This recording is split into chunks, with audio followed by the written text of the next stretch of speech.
Haskellers, and welcome to another episode of Haskell Mask. Hello, Thorsten. How are you? Hey Sam, I'm good. So, um, yeah.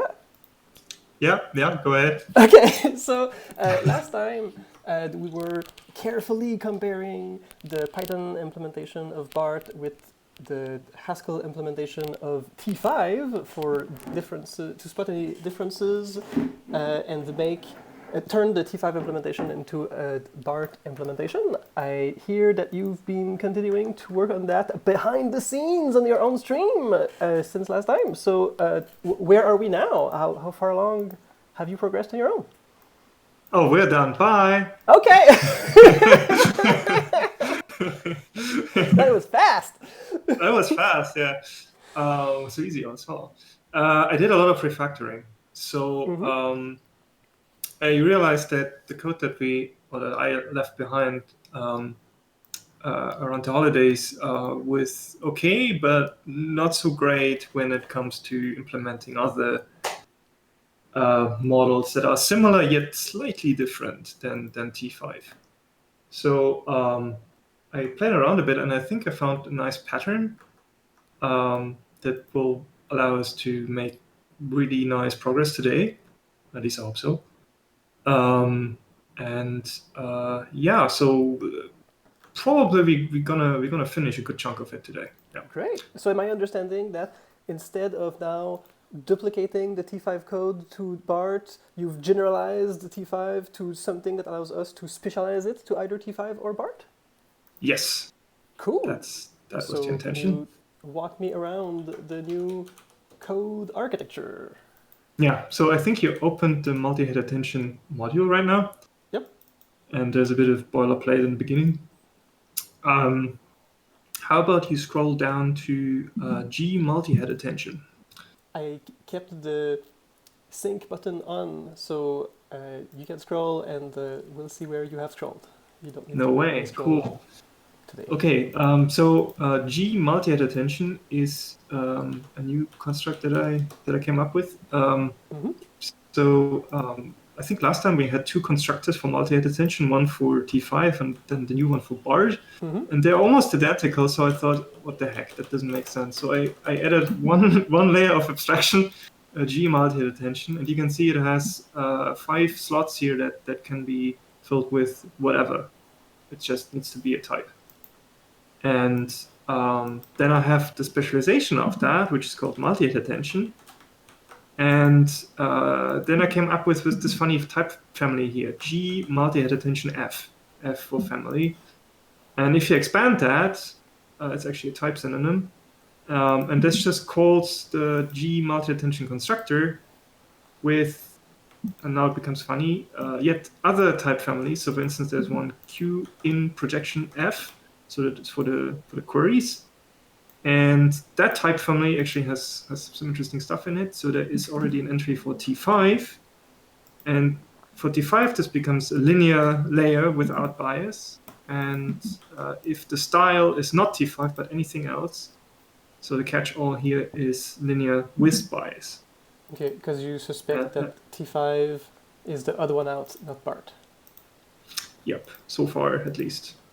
And then if you scroll down, there's also out projection, and there's another outlier. A BERT doesn't have one. So I looked a bit around, like what other models they have. It's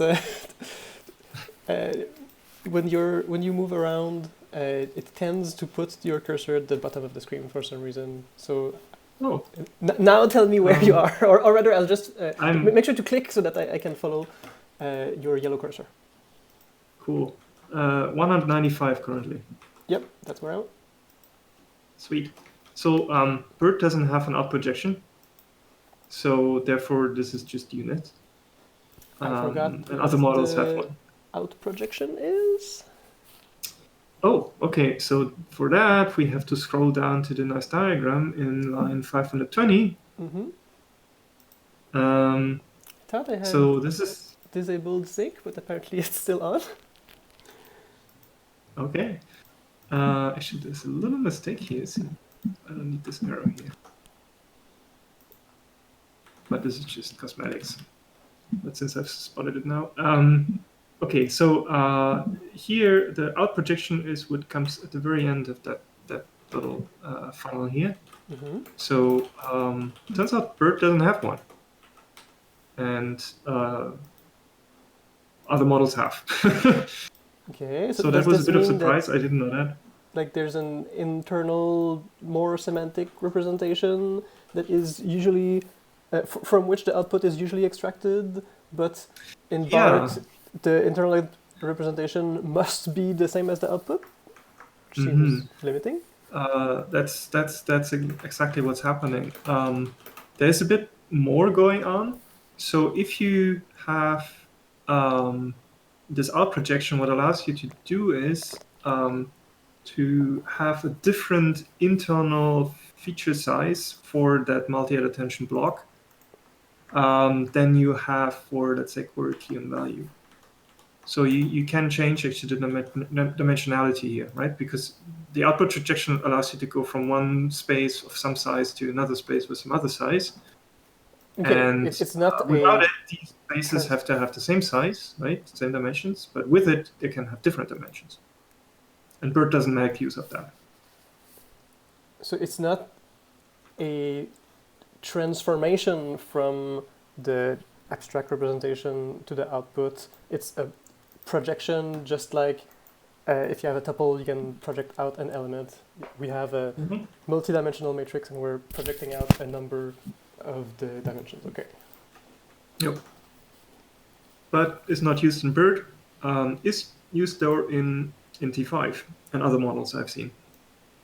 So you this thing is BERT, optional. But we're modeling BART, right? That's right. Yeah. So I looked into the other models just to make sure that what we're building is actually not yet again very special.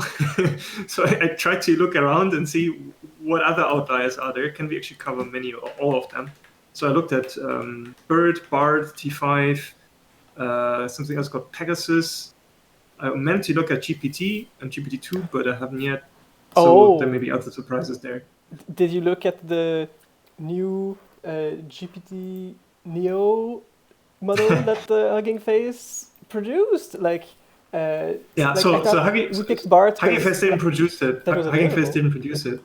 There is a grassroots initiative called eLuther. Okay. I don't know how to pronounce it. eLuther AI. They have a Discord server. Sorry for misattributing.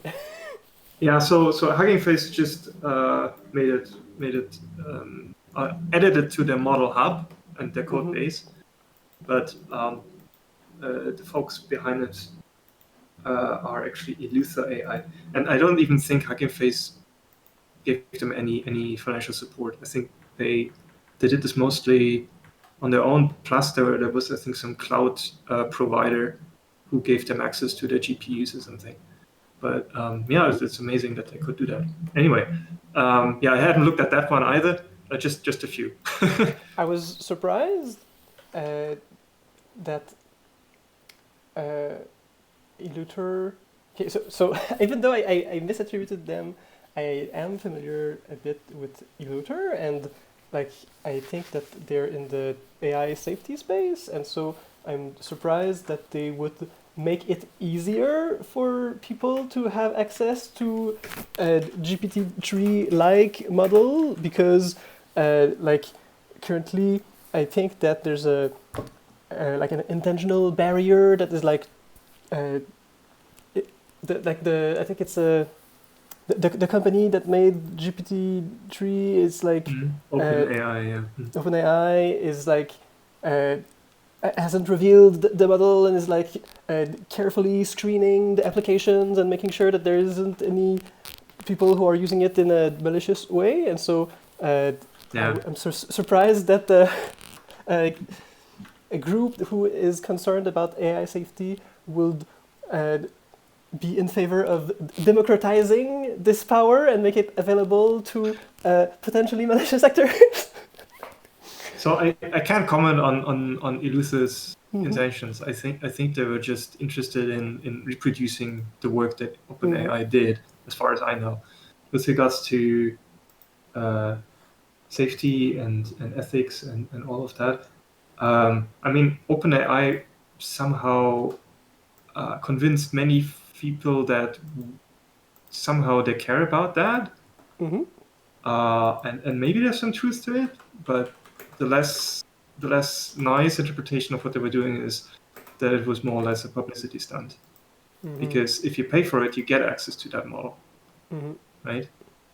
And I think they played the same card with GPT-2 back in the day. So they first published, and then later that they open sourced the model checkpoint, Mm-hmm. and it was the same idea, like, oh, this model is too dangerous, and now anybody could make, I don't know, versions of. I don't even know what the argument was, but Well, like I it was think deemed too dangerous because it we was too don't know what we human-like. can do. Therefore, it could fool people, something like that. Mm-hmm. Well, I'm saying that we don't need to have a concrete idea of what bad things that we can do with a model for it to be dangerous. The point is that people are very creative. They can use it for a variety of things, good things and bad things. Sure, people can think of bad things to do with the model. It's just that in general, like giving more power makes it possible to do more good things but also more bad things. So if there isn't some kind of screening process, like to me that seems good for democratization, bad for safety in general. There's like a tension there. Yeah. Anyway, We'll that's see. not I mean, the focus OpenAI of our stream. makes probably good money with GPT-3. Mm-hmm. I think many companies are interested in it. There's a lot of hype around it still. We'll see. It's very uh, expensive to run. Oh, to run it too. It's not just that to such a thing like train. GPT-Neo exists now. It's great. Yeah. It's the runtime costs are also insane. Okay, Right, so like this doesn't fit on a single GPU. You have to have a cluster of many GPUs just to produce or to generate from it. okay. So I mean, I wouldn't say it's like super expensive, but not just like plug into your AI pipeline and expect it to work super quickly and super cheaply. This is you have to. I mean, there's some application where it may make sense. It doesn't make sense for all the applications because it's just too expensive, right? So if you have to pay like, I don't know, 1 cent or so per generation, don't quote me on these numbers. I just made this up, but I think people want that, maybe a bit less. I mean, if you have like thousands of users concurrently, right? So if they use that, then this becomes very expensive. So yeah. Anyway, that's a bit off topic, I guess, for today. Well, we did stray off topic, but I think I can bring it back, which is that, well, we picked BART because it's an already established, already trained model that for which we do have a snapshot that understands English, and we thought we'd be able to adapt it to Haskell. And so when I saw that GPT-Neo was released, I thought, oh, it's a freely available snapshot that has clearly been trained on like more English text. Maybe if we start from that, we'll have an easier time adapting it to Haskell. But now that you're telling me that, yeah, but running it would be more expensive, then I'm less interested. I want something like I can run on my machine, I think. Yeah, good luck with GPT-Neo if you want to do that. I mean,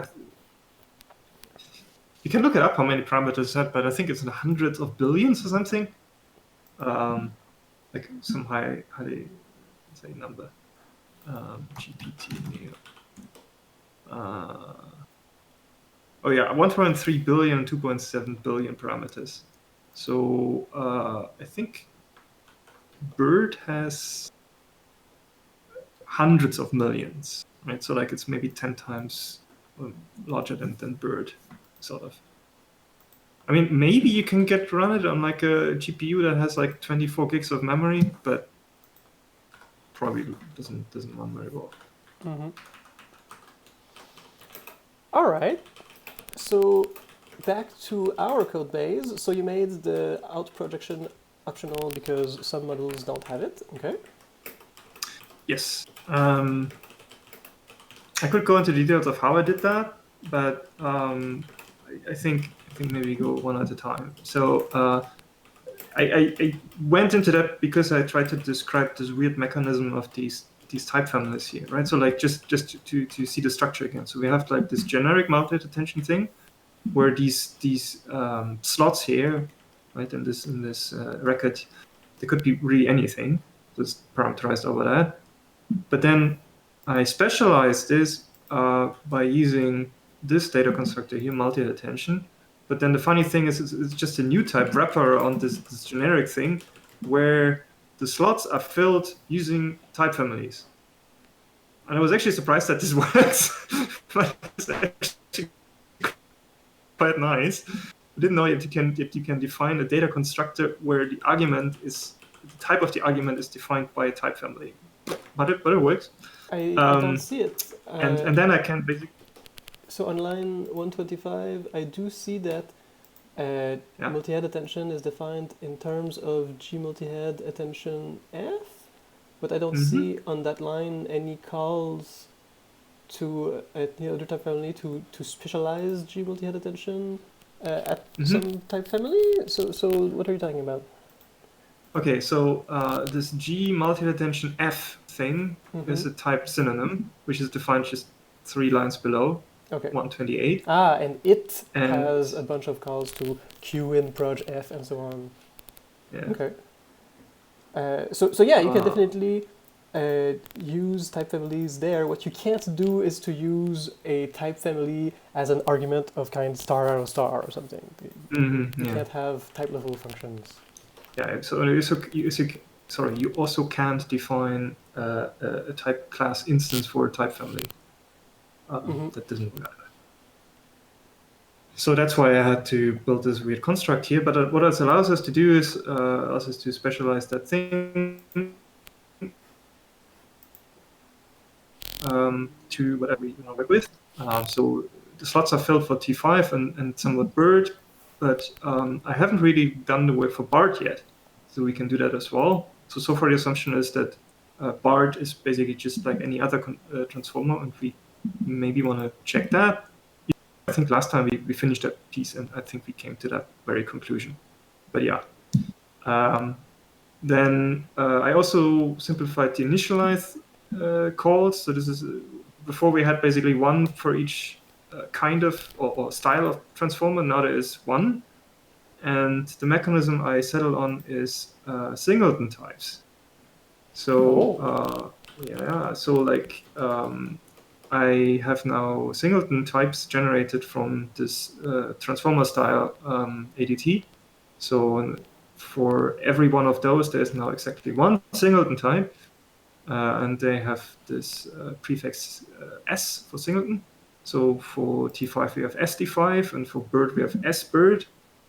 And here you can see how that works. So we know that the out projection for T5 is what we expect, but for BART it's nothing, right? So, and here I can specialize in that way. So when I want to produce nothing for BART, I just do this thing here, which basically just produces a unit. And for T5 we have this bit nested call to the initialize of what T5 wants as the output projection. One moment, and I don't quite understand what was going on with SBART. So SBART on the right hand side, it looks like a function from like a tuple section that adds a unit to the left of some input, but like you didn't put pure before it, so you're not returning a function. So that means that we're in a monadic context where we're expecting a function. We're in the state monad, sort of.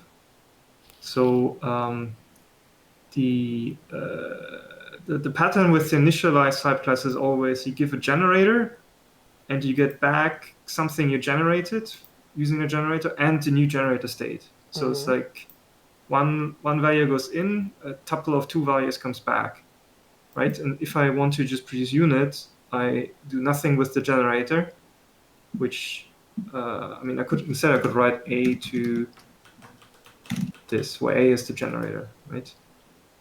Okay, because state takes as its argument a function from s to a comma s. In this case, you've named s Sorry, a. maybe I should call this Yeah. s. And the value we're returning to a is unit. Okay, that makes more sense. Cool. So let me get rid of this here. Okay, so we're not in a monadic context here. We're just returning a function from s to unit s. Okay.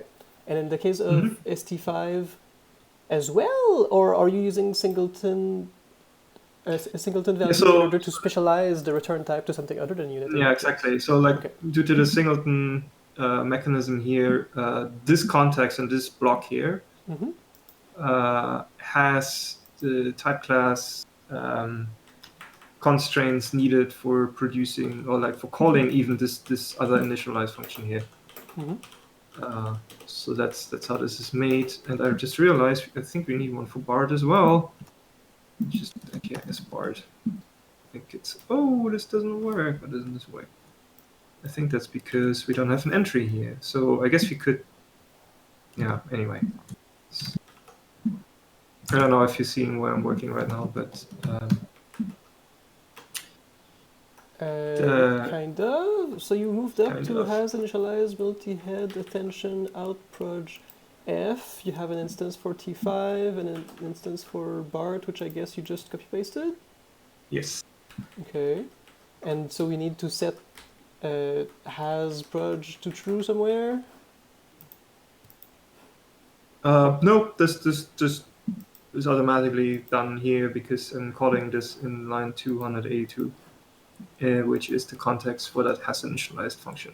So I mean, I arrived at this after like many iterations, and this is kind of like the style I settled on. It works fabulously, but I guess this is all going a bit fast now, and I'm doing this fast because this is actually not what we're gonna probably do for most of the time today, because we don't need to initialize really for BART, because we don't want to initialize it from scratch. Therefore, it's less relevant.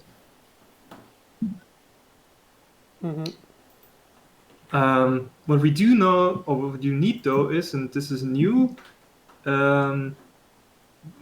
I made a lookup mechanism. So in line 439, there is this function lookup multi-head attention. So why is this called lookup? There is a monadic context of a monad reader, and we have a reader over a tensor dictionary. So if you load a checkpoint from Torch, you get back a dictionary of names as keys, or like some sort of path as keys, and values which are tensors. So you need to make sure that not only the model that we're defining in Haskell Torch has the exact same shape as, not the model, the architecture has the exact same shape in Haskell Torch as the Python definition. We also need to make sure that each piece has the same name. Yeah, so the names are not that like they have to line up perfectly. And what I mean, basically, you have some sort of like long string that you're looking at for the keys, and that reads maybe for T5 that could read like T5 dot encoder dot layer 0 dot self attention dot query dot weight or something like that, right? So this is kind of the recursive structure that we have in the PyTorch implementation of the model.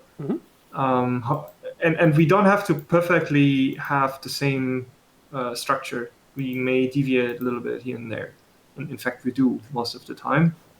But still, like if you were to flatten all of this structure, you want to have the same tensor weights everywhere, right?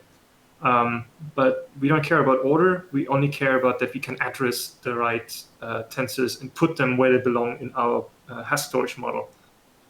And these lookup multi-head attention functions deal with that. So this one, for instance, produces a instance of multi-head attention, so like a value of type multi-head attention for a given transformer style. So it could be BART, T5, whatnot, or BART. And again, singleton types come into play here because depending on which transformer style we have to deal with a slightly different model, right? So like T5 had linear maps without bias, and BART has linear maps with bias, and BART, I think, too. And then BART didn't have an output projection, whereas and T5 I see that has one. the names are also slightly different. Q.wait instead of query.wait. So like if you look in the Hugging Face code, there is no real like alignment between these different models. So I had to kind of like wing it and come up with some sort of prefix code mechanism that allows me to do that. So basically, I expand the prefix always with something that completes it here to the name of the key of that tensor in that big map. So like there is this lookup tensor function. I don't know if you want to look at the implementation maybe quickly. I don't know if it takes you there. So I'm now in type.hs.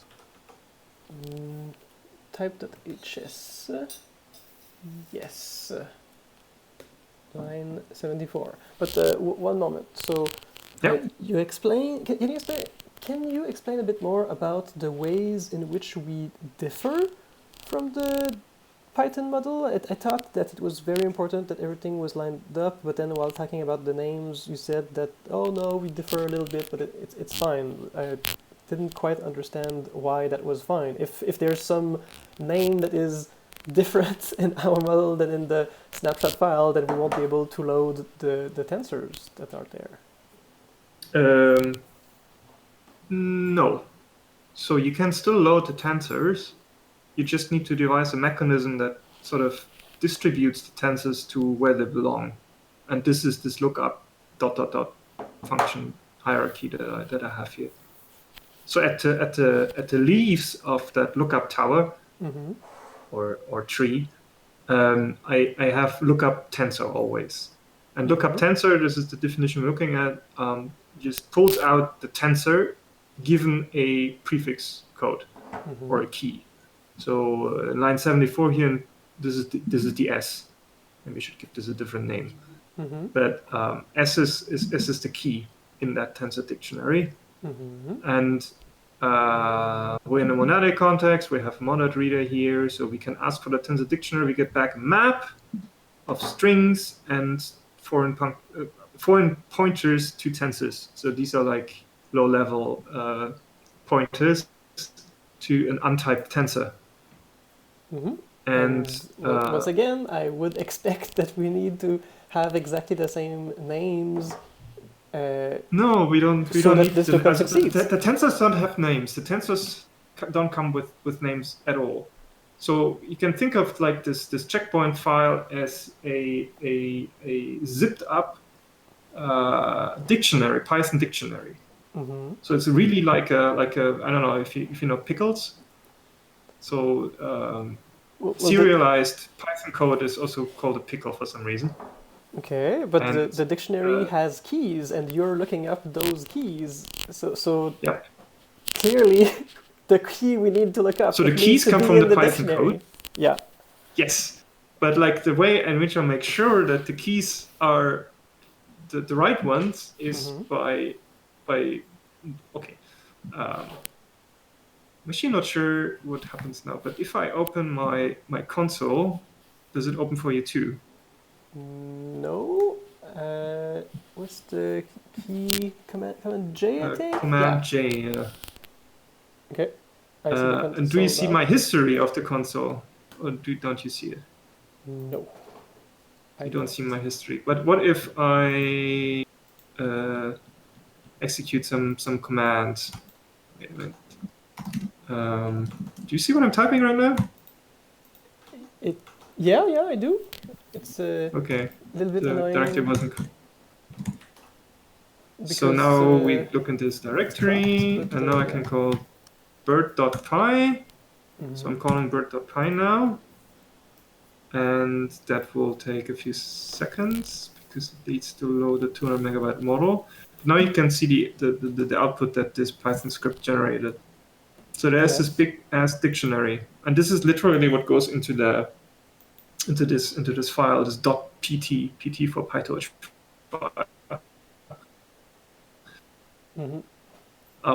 So there are names. Well, not quite, but almost. So if you look at the keys and values, keys are always these names, right? And you see the separator have embeddings. For instance, the first one, layernon.bias. So this is kind of like the key in that dictionary. And then as value, I didn't want to print tensors as well because that would fill many screens. So in this debug output here, I just decided to print the size of that thing. Makes sense. Or like the shape. But you can see like there's a pattern to naming, right?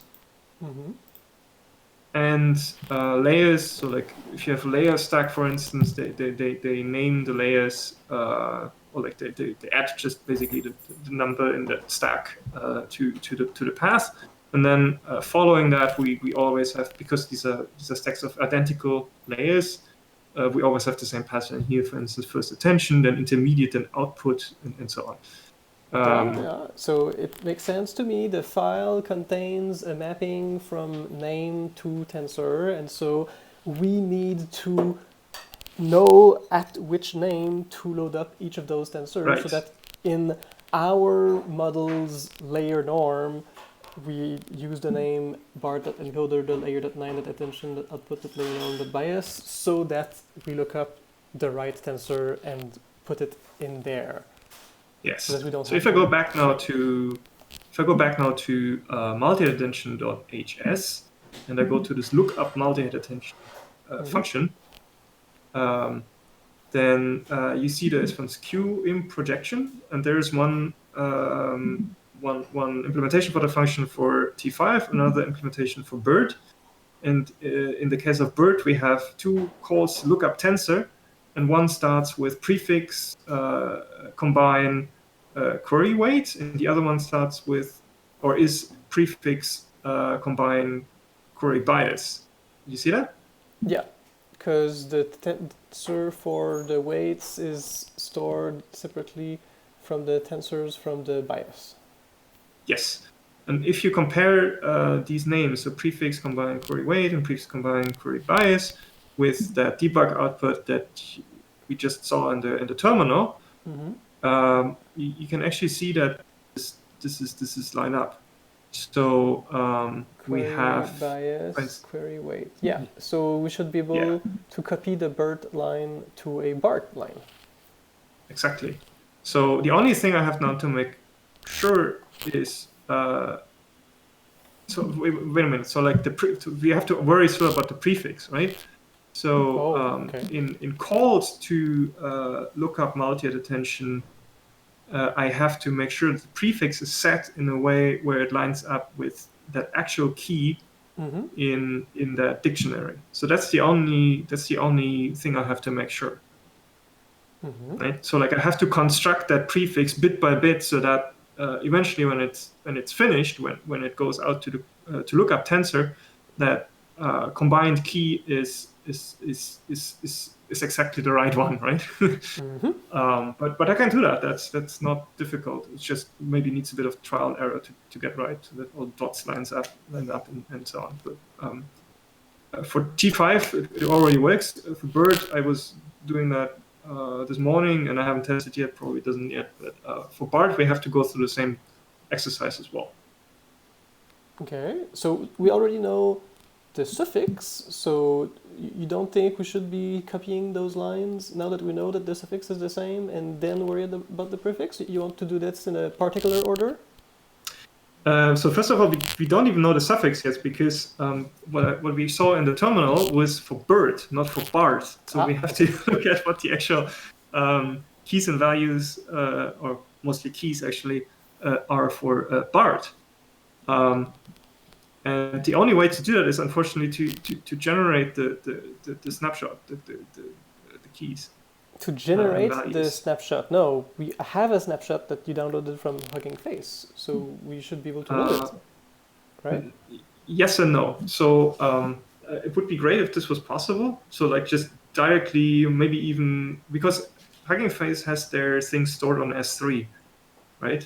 So actually, the implementation comes with like a pointer to their always constant S3 bucket name, and then you just pull your PyTorch checkpoint from there, and hope like I thought and many others that libtorch. So like there is a Python mechanism of saving and loading model checkpoints, and then there is a libtorch mechanism of loading and dumping model checkpoints. And since PyTorch is based on libtorch, wouldn't it have made sense that these mechanisms are actually compatible and you can load and save models in PyTorch and libtorch just interchangeably? Wouldn't you think? Yes. No, it's not the case. Okay. Actually, only in like very recent versions they noticed that there is maybe a flaw, and they want to look at this, and they have now a new mechanism of loading and storing which is more compatible between PyTorch and libtorch. And unfortunately, the Hugging Face checkpoints are not in the right format. They are in an old format which is more compatible with previous versions of PyTorch, but they don't help us. So what we have to do is, and we can open BART.py and see what's necessary. So there is, are you in BART.py now? Yes. Cool. I'm in line 46. There is this call to model.stateDict. So that stateDict is exactly our tensor dictionary. What it does is it recursively calls the stateDict method in all modules that are in that model and assemble this dictionary. And so it creates keys and tensor values. So it basically any tensor it finds in that model, it just adds to that dictionary. Okay, so we can do it by loading the snapshot, but we have to do it from. So we have to. Right, we have to do one step of indirection. We have to load this thing from Hugging Face, and then we have to call state.dict and save it with this weird use new zip file serialization equals true flag. And then it works. Yeah, after that, we'll be able to load it from Haskell without jumping through Python. Cool. Yes. But this is BART, and I haven't done that yet for BART. So we have to do that for BART now. Let's do that now. next then. Cool. So already I have this BART.py from last time. This was the thing we used to just check that BART works, and we could like give it Haskell code and remembers how many whitespace tokens we had, and that you may remember that, right? No. Yeah. I'm trying to figure out the next step. So if we want to copy that code, we need to have access to something called model, and I do see something called model. Can I just insert the code here on line 35? I would prefer you put it at the very end of that main function, because there will be a lot of output, and I would rather see it at the end. And then there is a parameter called args.output, which we currently don't have, but you can also copy paste that piece from the other file if you want. So that would be in the beginning of the main function there. So there's a parser.argument, parser.add argument -- output something. Yeah, I see that.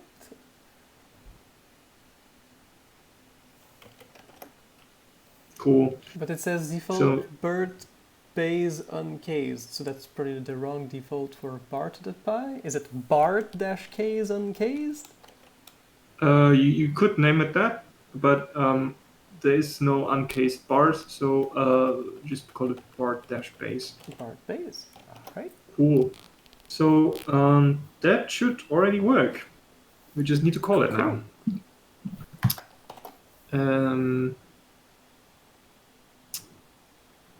Right. So let me call Python BART.py. with input, hello, my name is mask. Don't you need dash dash output as well? No, its default is already set, so just use it as is. Okay. All right. So, So it's I see dot I weight, think the weight. dot bias, Yeah. So we but have the prefix is BART completely base. different. Yeah. So there's a lot of things different. So we just And there's created a not a- it's not 533 query- megabyte file. Okay. Right. So we have to stare at this now intensively, or less Yeah. so. So I see So we have to scroll qproj to. instead of q, and the prefix is Yeah. different. So let's where do we have to go? Multi-attention. Yeah. Do you wanna do the honors of doing this? I will reformat this a little bit because I think you don't have lines that are as long as mine. But in a few seconds, I think you can take over and add the necessary pieces if you want. Oop, sorry, I hit auto format. I think it still worked.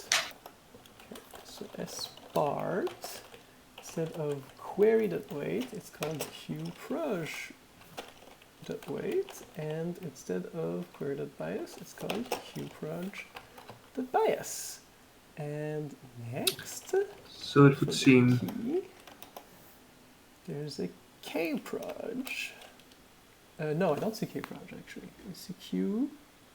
Oh, I see, okay, It's kproj there. is higher up. Okay. Kproj.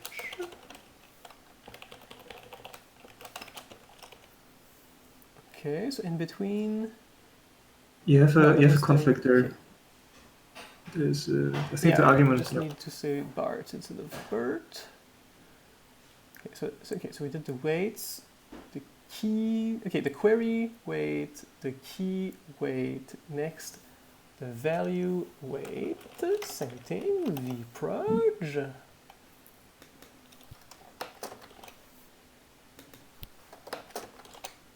And finally, the output weight.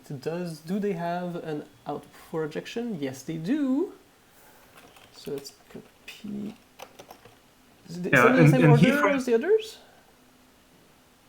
order. Yeah. Everywhere else you have the T5 first. Oh, apparently that doesn't work. Oh, sure. I think you have to be careful if there's a catch-all, but I don't think there is one. Oh, okay, my mistake. I made a mistake because of a previous mistake that I forgot to rename BERT to BART. Okay.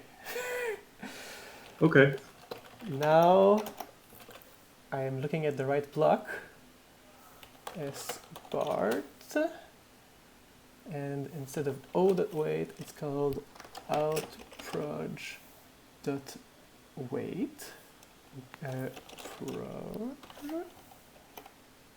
Right. So you need one more entry because They have a bias? actually no, it's not. No. So there are two problems. One is you have linear without bias. BART uses with bias, so you need a different data constructor there.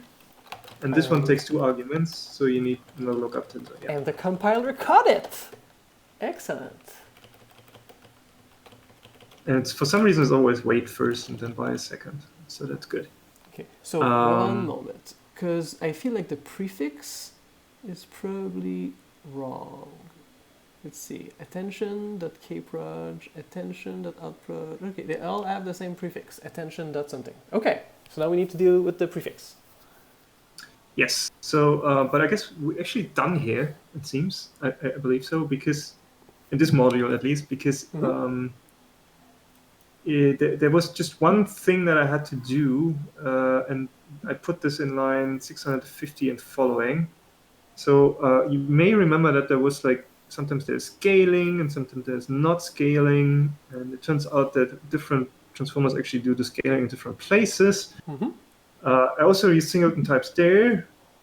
So if you see my cursor, I'm currently highlighting ST5 case of this, yeah. And T5 doesn't use scaling, so what I did is I have an ADT for scaling, and if there's no scaling, then well, there won't be any scaling. If there's scaling, it could be either query scaling or be weight scaling, and then we have still the same scaling factor, but the scaling is applied in different positions or different circumstances. And for BART, turns out we have query scaling. So if you look at BART instead of BART.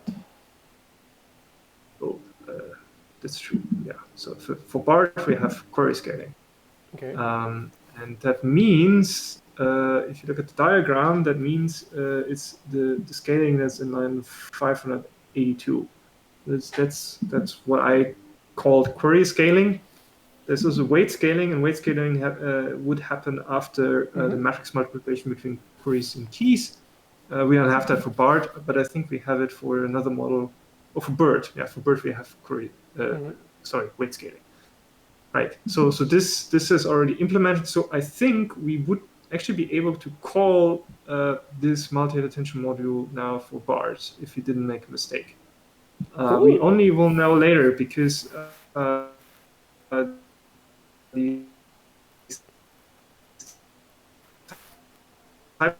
You're cutting out.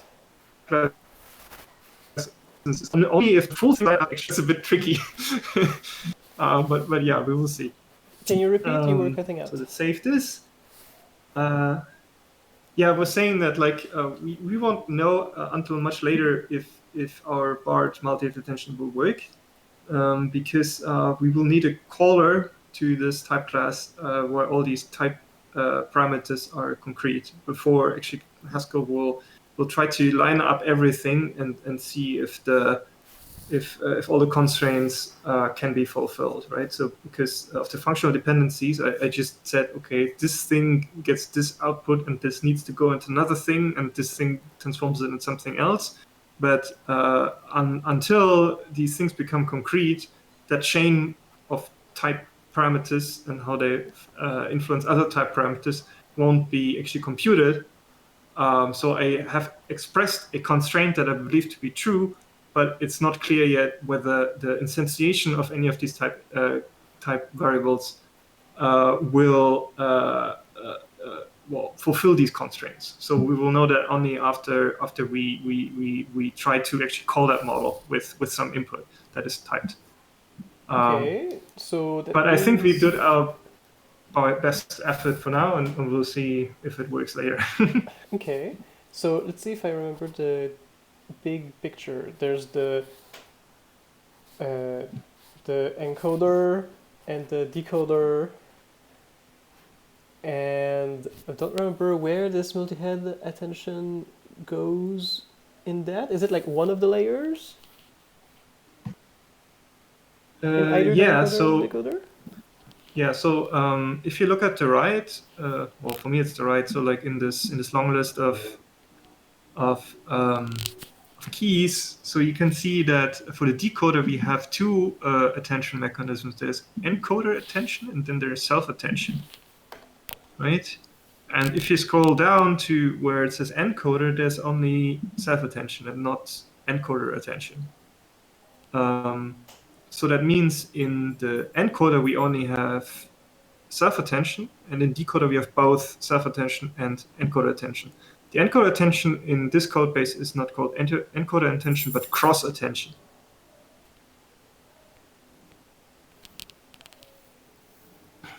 I don't see anything called either cross attention. Okay, wait. So you said there's self-attention and something else, and you also said that something is also called cross-attention. Is it self-attention that is also called cross-attention, or is it something else? Mm-hmm. So self-attention is when key, value, and query are the same, and cross-attention and encoder attention refer to the same thing, and this is when the query is different from both key and value, but key and value are the same. Okay. And in the terminal, for a model that encoder that layers that some number, I see Mhm. some number dot self attention, and I Mhm. see dot final layer and dot fc2, but I don't see dot cross attention nor encoder attention. Am I looking at the wrong place? Uh, yeah, probably. So if it starts with model.decoder, you will see encoder attention. Oh, I was looking at model dot encoder because we were talking about encoder attention. Okay, Yeah, so that's the confusing. decoder has the encoder attention. Makes total Okay. sense, right? Okay, so now that looking at the decoder, so I still see self-attention and final layer and FC1 and FC2, but where's the cross-attention? So the cross attention is called encoder attention in that BART model that we just loaded in Python. Yeah, I don't... Oh, okay, layer.5.encoder attention layer norm. Oh, that's weird. Because it's not encoder attention dot layer norm. It's layer attention underscore layer norm for some reason. Oh, that could pose a problem. Uh, Yikes. Okay, interesting. Wait a minute. This will break everything. No, it's fine actually. Yeah, it's fine. That will work. Let's continue with self attention. Uh, that was not what we were looking at for multi-head attention? No, so multi attention is like can be either self attention or cross attention.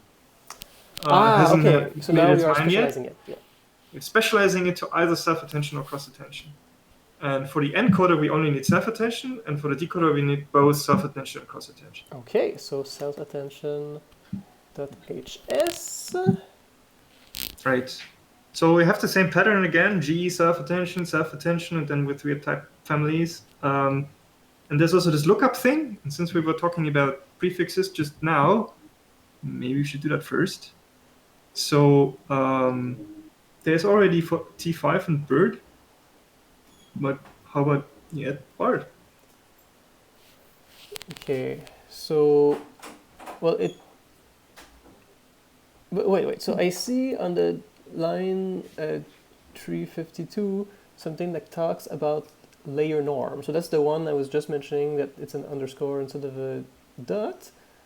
But later on in 360, I see output.dense.wait. Is that the prefix? I don't remember what the prefix was for BERT. I think it's fine. So if you look at 345, there is the case of self-attention for T5, and it starts prefix, something that then ends with self-attention dot. Okay, that right? now that looks like a prefix. Okay, excellent. So we can easily figure out what that should be for BART, I believe. Well, you can because you understand the context better than I do, but like it's not clear to me what is the prefix before the self-attention step. Oh, but we can figure it out from the output. So, okay, model.encoder.layer.5.self-attention. Okay, so our prefix will include the number and then a dot, and then in BERT it was dot self, and in BART it is self underscore attn. Excellent. It's really funny how they all have different. Well, anyway. Okay, so layer. Yeah, so in the Hugging Face code base, these models are completely different code bases, right? So like there's virtually nothing shared between these implementations, and here we're trying to do one implementation for all. So yeah. Okay, so it doesn't like that one. Well, Why I haven't doesn't yet like edited it? it. 1 moment. So I've just copied it. I have not yet tweaked it. So layer norm. I see something called final layer norm. Is there more than one layer norm? I see If there's self-attention just layer one, norm. That's probably the one we want. that's the one we want. Yeah. Apparently I can just, yeah, I can just select that.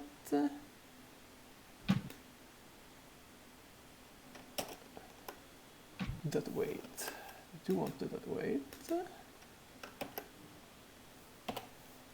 And is there a dot bias? Yes. Mm-hmm. Okay.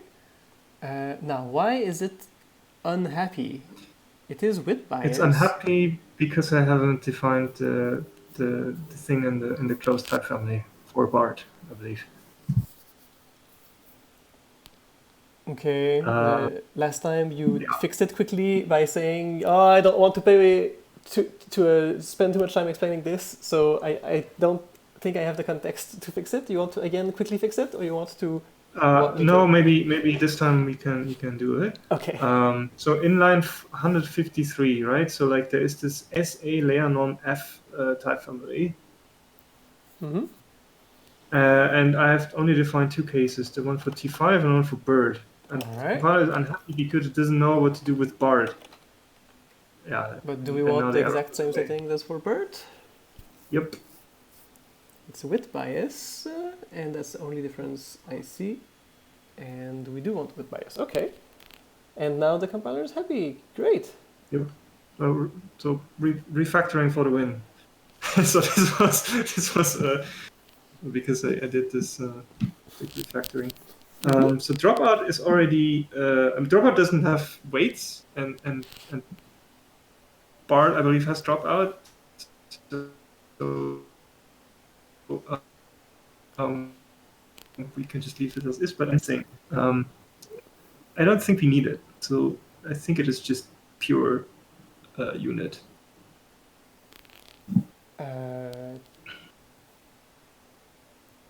What? So did you say that BART has or doesn't have a dropout? I think BART has. So okay. So like I made a pictogram for BART down here. 455. And I do see a dropout before add.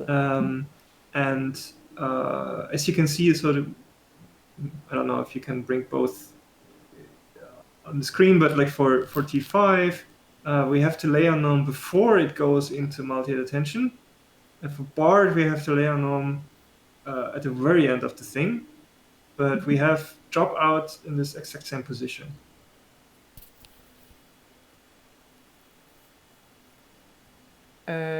Yes. Dropout is after multi-head attention in both cases. Okay. So it should be the same code for T5 and BART, but the code you had was just underscore.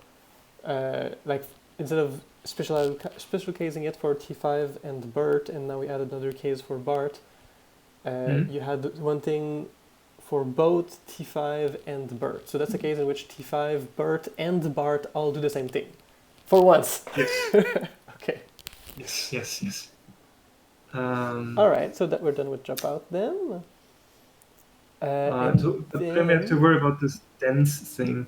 So there is a pictogram, I think, for BART, and for BART, for BERT, this is in line 498. And for BERT, something weird happens. They apply a linear map after multi-attention for some reason. Okay, before the dropout. And I just realized that I was stupid. I should have noticed that this is exactly what is missing from the other thing.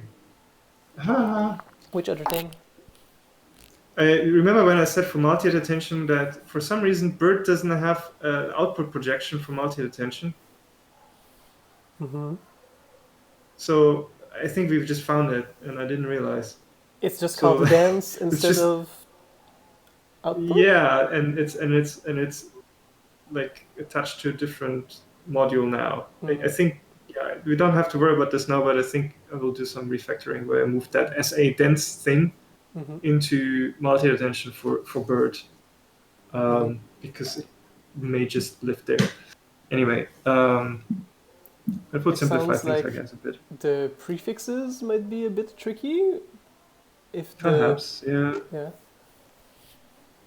Perhaps, Okay. yeah. Actually, So that would be moving up to BART, I moving don't up to see a BART. dance in the diagram for BART. Yup. Yeah, there is no dance, so we set it to pure unit.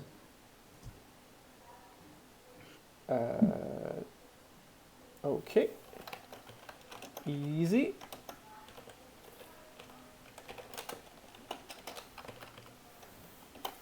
Cool. Okay, so the compiler is happy. Apparently, I made that entry already. Yeah, catch all. That's cool.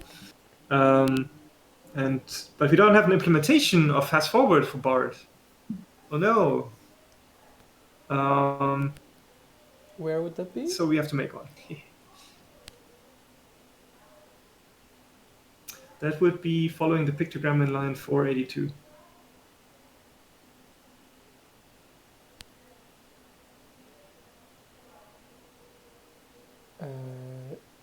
So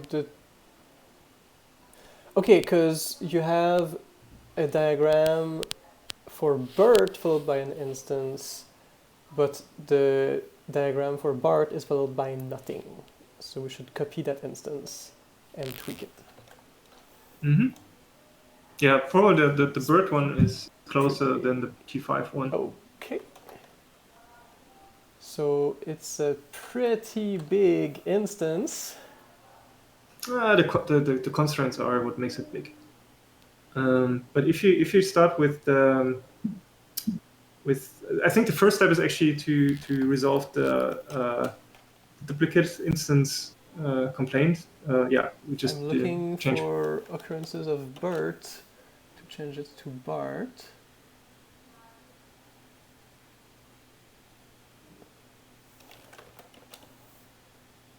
Right.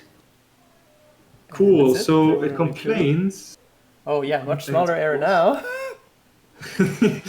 Now that looks easy. So okay. So like, I think it only complains because of this SA dance, but I'm not entirely sure. So I made the forward instance for unit this morning, and maybe that's why this actually has any chance of type checking. But let's see what the problem actually is here. Couldn't match type. Well, duh. Yes. MHA output. Oh, that's true. Yeah. So okay. So since SA dense is just a unit, it doesn't do anything, right? It just takes the input and returns it again. Mm-hmm. So that means that the shapes haven't changed. And therefore, I think what you could just do in order to resolve that error, so it says like couldn't match type blah with blah. If you copy the first thing and replace this block here, line 506 with it, the error should go away. I remember we tried that last time and we kept struggling and eventually we ended the stream. So how did you fix that last time? How did you fix that off stream after we were stuck on that? So the error hasn't gone away. It's still in line 519. So the devices are the problem, and I don't know how to resolve this. But therefore, I just so we left need to do the same thing unsimplified as last time with the unsimplified. Yeah, so I don't know what error you're seeing. It seems like you're seeing a different error than me. I'm seeing just one about shapes. Yeah. So there's nothing about. We see the same error, but like at the end of last stream, we had encountered a very similar looking error, and I'm wondering if that is something that you have since fixed, or No. if you deleted that code and then you refactored the things, and now we are back to the same state we were at, and so we have to fix the same problem? I don't think so. No? No. I mean, what it boils down to is this bit here, 511 to 515. So it says here linear with bias, and this is because we copied this from the BART forward function, where SA dense is actually a linear with bias model, right? But in our case, SA dense is just unit. So there is no linear transformation. So that means instead of linear transforming this MHA output shape, it just produces the same tensor again with the exact same shape.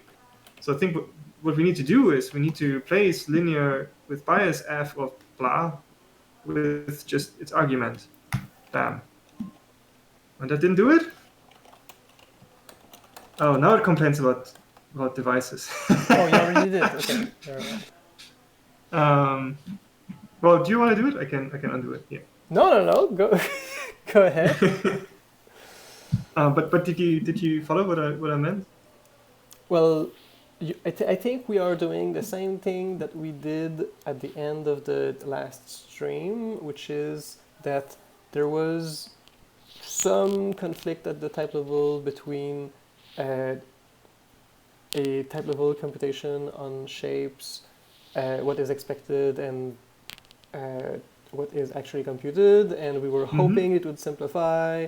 We haven't figured out why it doesn't simplify, but if we just use the unsimplified version, it works. And I was going through the same hoops as last time, like trying to copy the error message and to extract it from the string, and then to use shower to convert it to something more readable, and then copy paste it. But it looks like you already did that.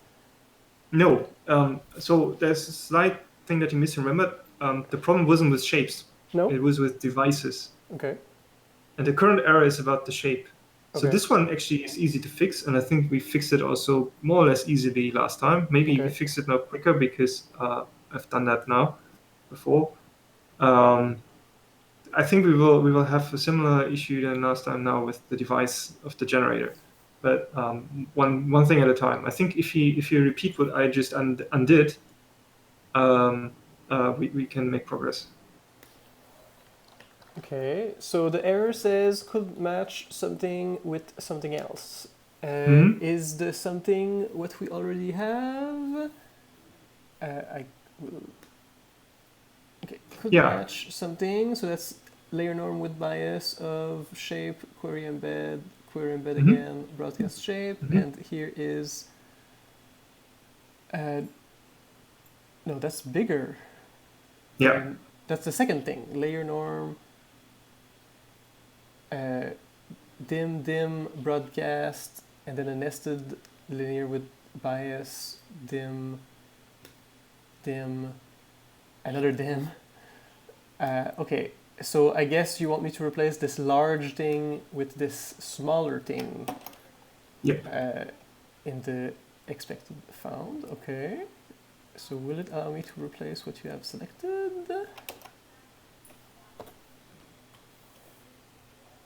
I think you need worse. parentheses. You need parentheses around it. I haven't yet closed the parentheses, but it's complaining less now. Okay. Oh yeah, because it went from a type error to a parse error. Okay. That's less errors. Yeah. Okay, so now it's complaining about the devices. So same dance in order to see this error message in a more readable way. The error is in the message field. I delete everything except this. Can I make one change before you do this? Because I think it will allow us to make more progress. Sure. So you see there is this constraint in line 511 and 12. Generator output is generator of, and then this weird devices blurb that goes on forever. So this is most likely I mean, based on my experience now that I've done this several times, it's most likely this blurb that the compiler doesn't like. Mm-hmm. So this thing has to be replaced with something else. Mm-hmm. So in order for us to do this most quickly and basically not try to understand anything, just like basically replace with something that the compiler likes. Yeah, exactly. We start with unit, and then we work our way up to what actually goes there by copy pasting exactly what the error message says and nothing else. All right. So let's do this again. Isolate the message.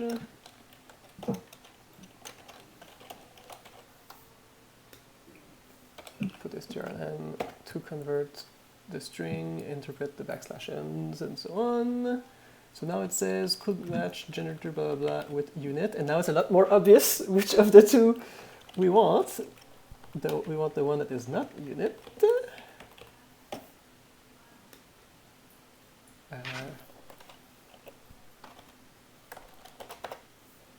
want it in my OS clipboard, not in my Vim clipboard. Okay, and what's the shortcut to reformat? There is none. I typically just go ahead and do it by hand, right? It's a bit ugly.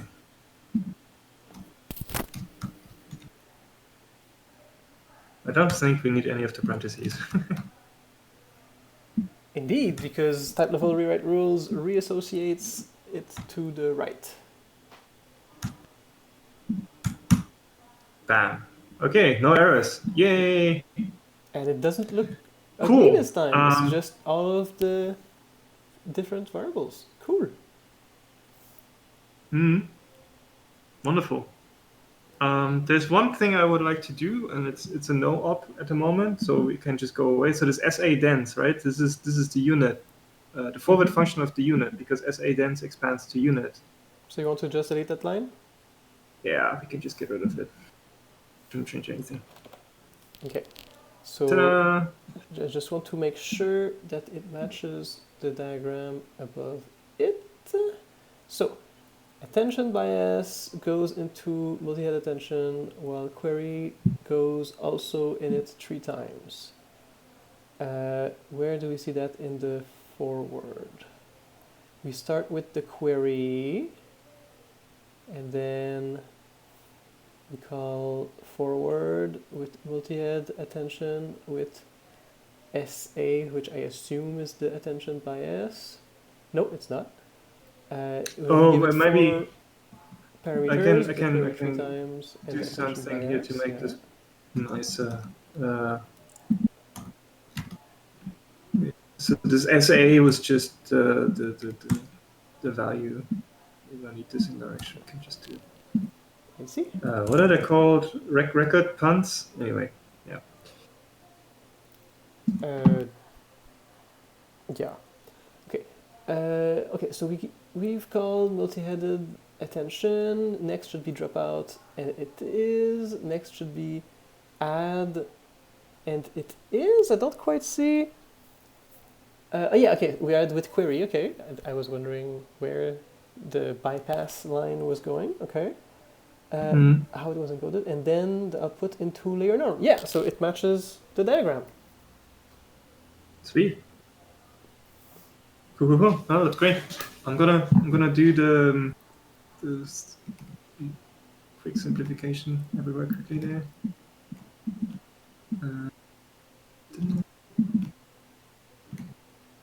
Okay. Third more one.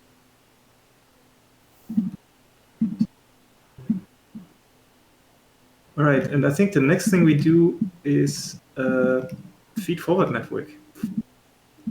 So the encoder is a stack of blocks, and each block has not only the self-attention, but also the feed-forward network.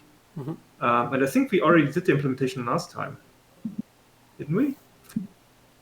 That lives in feed-forward network Haskell. Yeah. Yeah, the implementation is already there. Yes. The only thing we need to do is, yeah, that was this Relo Jello thing. The only thing we need to do now is to pull out or to wire up the lookups by comparing it with, again, this dictionary. Okay, so we need to look at the output of the terminal again. So, feed forward.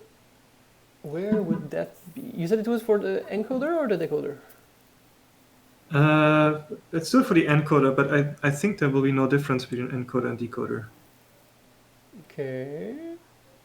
So I see FC1, FC2, final layer, and self-attention, but I don't see feed forward. Is it one of those FC1 or FC2?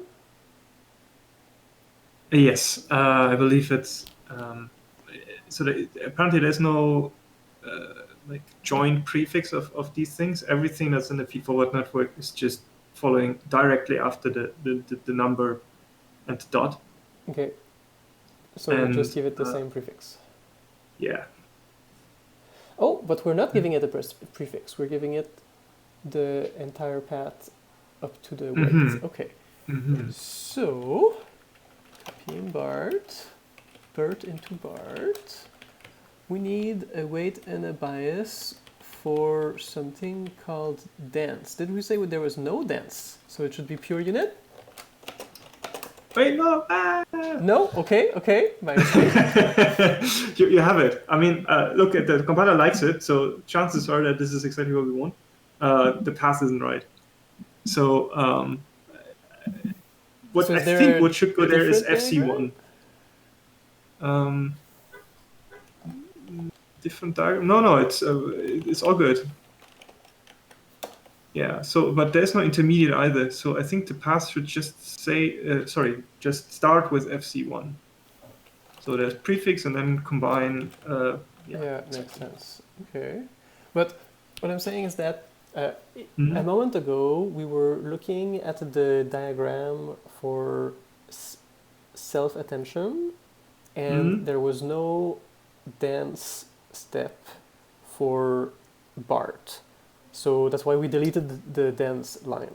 So now there is something called FC1 corresponding to dance. So I'm guessing that there is another diagram corresponding not to self-attention but to feed forward that this time does contain something corresponding to dance for BART? Did you draw that diagram? I did, and we looked at it last time. Okay. So this is in that very same file. If you scroll down a bit, there are already 2 or 3 implementations of Hash forward, and there's one for BART as well, which we made last time. And you can see there's FFN input weight, FFN activation, FFN activation dropout, FFN output weight, FFN dropout, and finally FFN layer. And which of those corresponds to FC1? Yeah, so they're called, I mean, in my code, they're all called FFN input weight, no matter what the model's name is, because that's the name of the field in that record. I mean, we could rename them to FC1 and FC2 if you want, but maybe you want to trust me that input weight is FC1 and output weight is FC2. Okay. And layer norm is final layer norm. Okay. And the dropouts don't have any name because they don't have weights. And I think the activation is Jello again, but I don't. Yeah, I think it's Jello because it was also Jello for the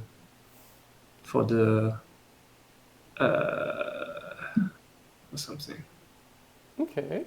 Actually, I don't know. I think we should make sure. That is a bit weird in Python. You can just like go to. I mean, since it's a dynamic language, you can change out implementations at runtime. So the way they solve this with Hugging Face is they have this just in the config file to the model. So if I go to BART base on the Hugging Face model hub and look in the config JSON there, and I can send you a Maybe I just copy paste that thing temporarily into VS Code. Maybe that's the shortest thing to do.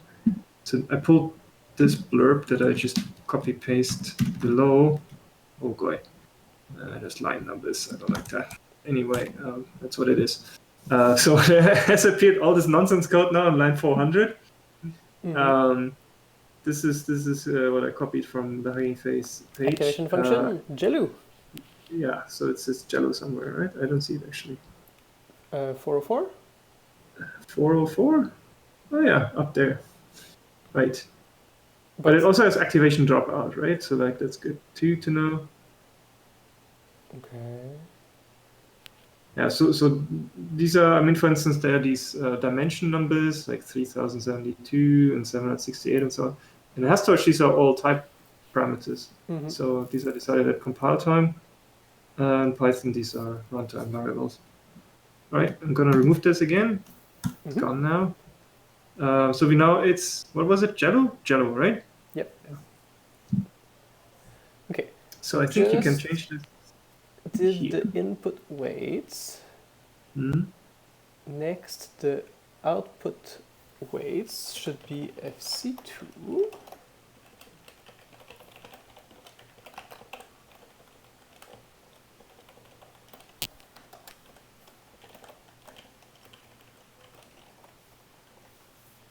Okay, below that, the activation function should be Jello.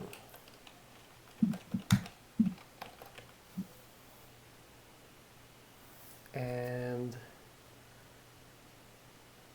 layer norm is final layer norm.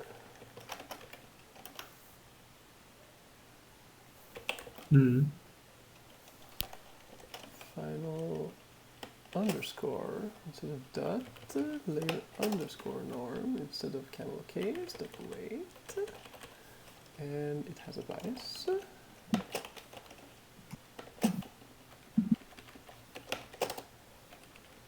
All right. No red squigglies. Yeah, I think we're done with this thing now. And you said that, for the dropout, the number 0.1 was important. Do we need to put that number somewhere? Yeah, so I just did that by adding line 385. So I made just the assumption that there is activation dropout, and it should just be this. Oh, so it turns out different from the dropout on line 400. Yeah, so there's dropout twice in that thing. And they happen to have the same probability, 0.1. So we can just put the same term there. Okay. Cool. Well, that's done. So now I think we should look at cross attention. So that's not a decoder, because the encoder doesn't have cross attention.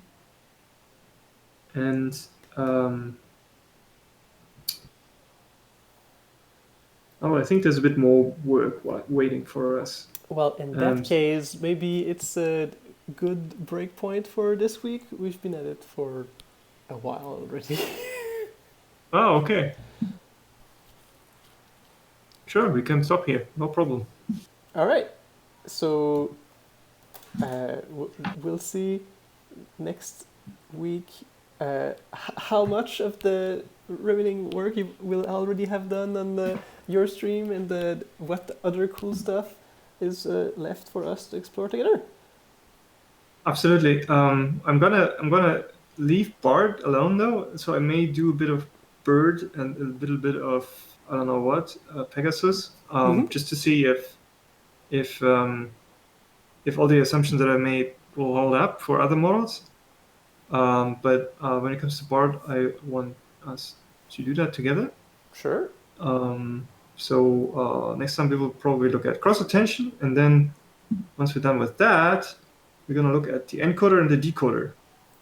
So the encoder is just a stack of these layers, and the decoder is this as well, plus a little bit of embedding here and there. So we're gonna touch that next. as well. So I guess we have done 3 or 4 modules today, and then we're going to do 3 modules next time. Sounds Should be good. Cool. See you next time. See you next time. Bye.